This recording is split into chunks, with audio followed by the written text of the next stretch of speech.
when do you start this conversation with your kid, and how do you start this conversation? Yeah, so I think one important thing for parents to recognize, even what we've talked about so far, I'm imagining that some parents listening are going to feel like I'm already overwhelmed. Like, how does Jason know like the entry points of porn in his family? How do you keep up with this? Stuff's changing all the time. I just want to say, if there was ever a time in history where one sex talk was sufficient, and I think it's questionable that was ever sufficient, but if it was ever sufficient, it's not sufficient today. When I was a kid, if a parent had a sex talk with their kids, it was the talk. That's the way we talked about it.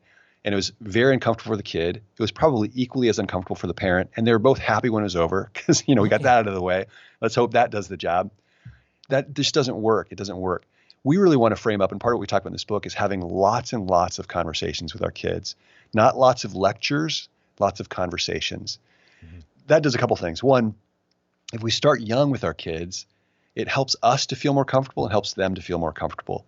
If you wait until your kids are 16 or 17, the sexual feelings are already, they're churning. They've probably already been exposed to stuff at that point anyway. And it heightens the uncomfortability of it. So, but if we start when our kids are little, it's a normative part of their experience. Like our kids don't, they don't like it when we talk to them about table manners or about academics or finances necessarily, but they know that's part of what it is to be in this relationship with mom and my dad. We talk about those things.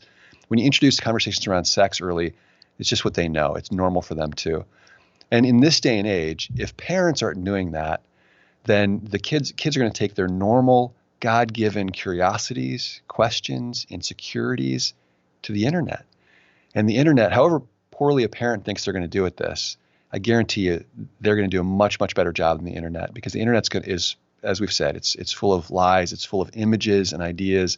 It's a completely destructive place to learn about sex. But I mean, I don't know about you. I had lots of questions about sex. I had lots of questions about girls. I had lots of questions about my body when I was growing up. If the internet had been around, I would have Googled those things. I would have been like, how big is a penis supposed to be? Like, what does a girl want sexually? You type those things in today and you're gonna get all sorts of filth in your brain. So we want to be the go-to source for our kids. So we start young. Hey there, I hope you enjoyed that little clip, but if you want to see the whole episode where this came from, just click the link here. And in the meantime, we want to invite you to help us share this message, and there's a couple things you can do real quick. Number one, if you like or comment or share this video, YouTube will actually show it to more people. Also, don't forget to subscribe, hit the notification bell. We release videos every single day, and you'll be notified as soon as those come out. If you want to help us also to spread this message, you can support us at patreon.com/Jason Evert. That helps us to create these videos and show them to the whole world. God bless.